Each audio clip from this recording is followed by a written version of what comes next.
I'll try to make this intro as short as I can because I'm feeling very under the weather and I don't want to make you listen to me sniffling and trying to catch my breath, especially after last week.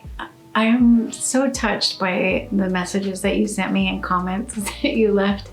I feel like I worried you. I am sad that my girls are not around for Christmas, but you don't need to worry about me. I'm okay. We're gonna have a good time. I'm still gonna talk to them. We'll see each other virtually. I'll see one of them in person. It's just not the same. I was just looking for some ideas of, things that we could do that would be different this year and not leave sort of an emptiness. Here I go.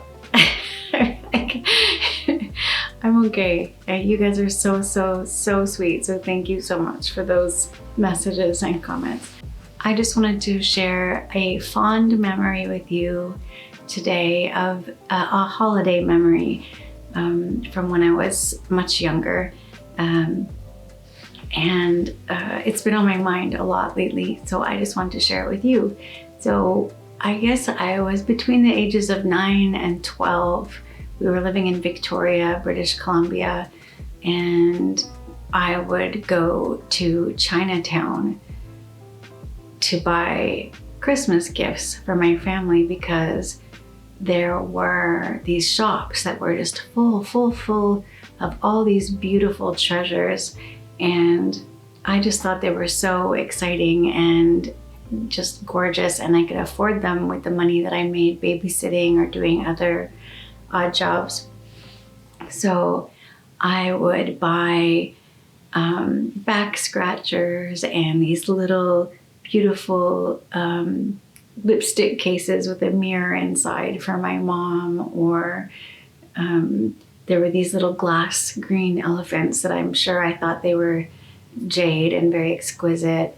Of course, there was the good luck cats and fans, and oh my gosh, there was just so many cute little miniature scissors and what we called Chinese shoes. I haven't seen those in a long time, actually. These little slippers with a buckle. I used to love those so much. I used to wear them like crazy. And but yeah, so we would go there, and also all the fabrics were just so beautiful. All the dresses and shirts and stuff, they were just so pretty, and everything was so colorful. So to me, it felt very festive, even though it was there all year round. And like I said, it was a place I could buy little gifts for my family that I could actually afford when I was a kid. So I loved going there. And as I got older and had a little bit more money, I would also stop and have lunch while doing my Christmas shopping with friends or with my little sister. And we would have noodle soup or some other Chinese food. And I loved the egg rolls. I'm gonna share a recipe for some egg rolls with you in a few minutes, but what else did I want to tell you about? Oh yeah, and then when I got older and was going through like a pretty, well, it was the 80s. I don't have to call it anything. It was the 80s, and I was a teenager. And in Chinatown, there was an alley called Fantan Alley. It's still there. And in that alley, there was a shop that was called Heart's Content. I'm pretty sure it's still there. I don't know what they sell there now, but at the time, they sold the coolest leggings, kind of little punk rock, like black and white striped and little black skirts. And I remember red and royal blue, and I don't know what else. I feel like the color palette was very limited, but very cool. And if ever I saw girls wearing clothes that I knew were from Heart's Content, I was envious and also in admiration of them because they had to be cool. So, yeah, lately I desperately have been needing some kind of little skirts or something to wear over leggings. I even just need leggings. And we don't have a Heart's Content here in Montreal. I don't think we do. We definitely don't in our Chinatown. We don't have much of anything in our Chinatown. We have some good food, but it's a bit underwhelming here. Don't tell anyone I said that. But just compared to Vancouver and Victoria, it's underwhelming. Anyway, so this year I went to Chinatown and I bought a few little Christmas gifts because I was feeling nostalgic for back in the day. And I also went to a fabric store, not in Chinatown, and I bought some organic cotton and some jersey bamboo stretchy fabric and made some leggings and some skirts of my own, which, as I said, I desperately need, like to the point where I've been using undershirts as a skirt, tucking the strap. It's sad. I don't know why I'm sharing this with you. I might be feverish. But anyways, I've been feeling very nostalgic. That's the point that I wanted to share with you. That and this recipe for egg rolls. First of all, I'll just be honest and say that my very, very, very favorite egg rolls are the ones that have those thick, bubbly wrappers on the outside. And I think the only way to achieve that is by deep frying them. I'm not sure. I have a Filipina client who told me that there's a secret to doing it in the oven and still getting that bubbly outside, but she didn't tell me what it was. She said she could show me one day. So if ever she does, I will also show you. But I was trying to make these healthy-ish, and I wanted to bake them in the oven. Also, I just really don't love deep frying things. I don't have a deep fryer, and when I have tried frying in a lot of oil on the stove, I haven't been super successful. I find that I often either undercook it, or if I cook it long enough, it soaks. I'm just not getting the right temperature maybe. Anyways, all that to say is that I made them more kind of an imperial roll style, I guess. I used the ingredients that I had on hand in the house this time, so normally I would also want to add some mung bean sprouts, maybe some wood ear mushrooms, and maybe some glass noodles, because noodles are really, really tasty in these rolls also. But what I had on hand was shiitake mushrooms, green onions, carrots, napa cabbage, and tofu. So I started by slicing up my mushrooms and my green onions.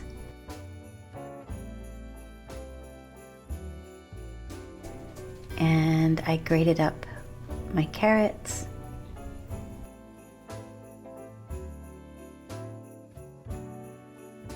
And then I chopped up my napa cabbage.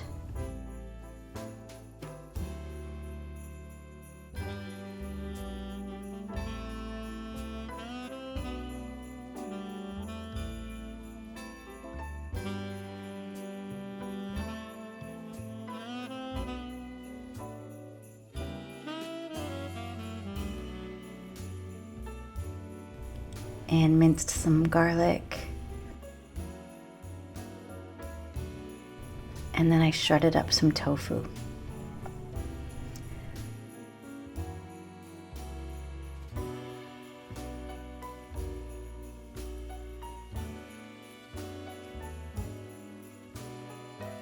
I heated up a pan and added some olive oil to it. And then I added my mushrooms and my tofu and my carrots and my cabbage. And I seasoned them with a bit of Chinese 5-spice and some soy sauce. Nothing too complicated, just like that. I lay my egg roll wrappers on a parchment lined baking sheet, and I wet all along the edges of the wrapper, and then I put a healthy spoonful or two into the center of each wrapper and just rolled those up.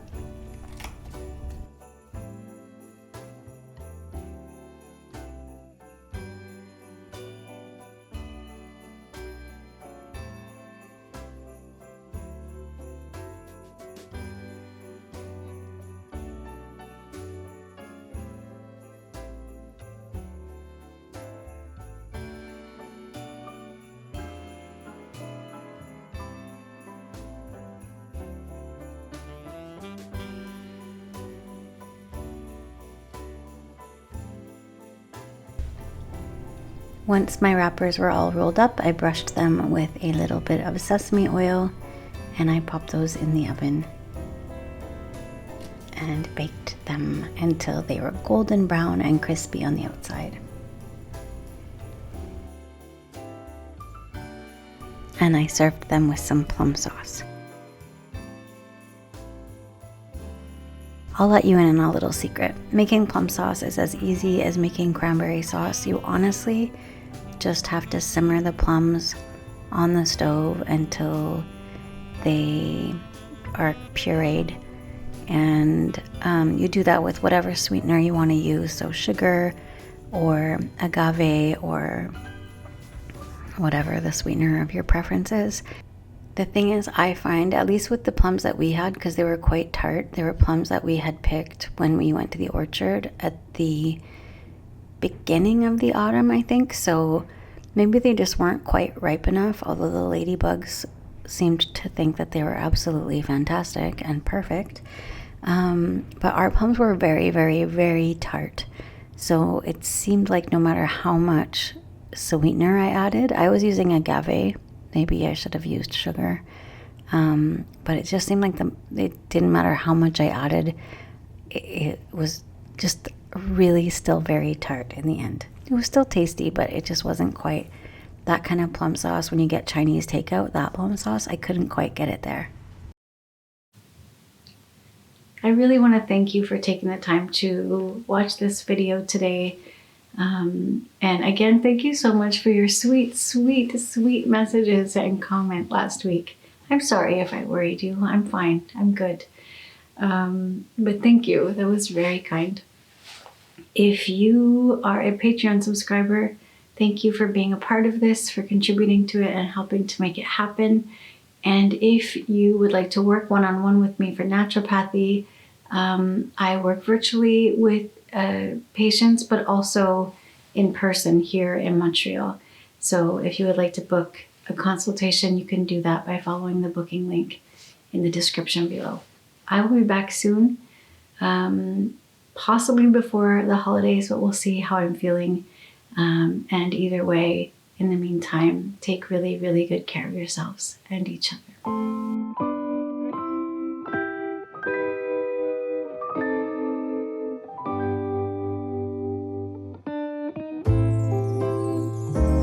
What a feeling, now it's time for Christmas. And Christmas is my favorite time of year. It's beginning to look like all my wishes are coming true. That's why I cheer. I've been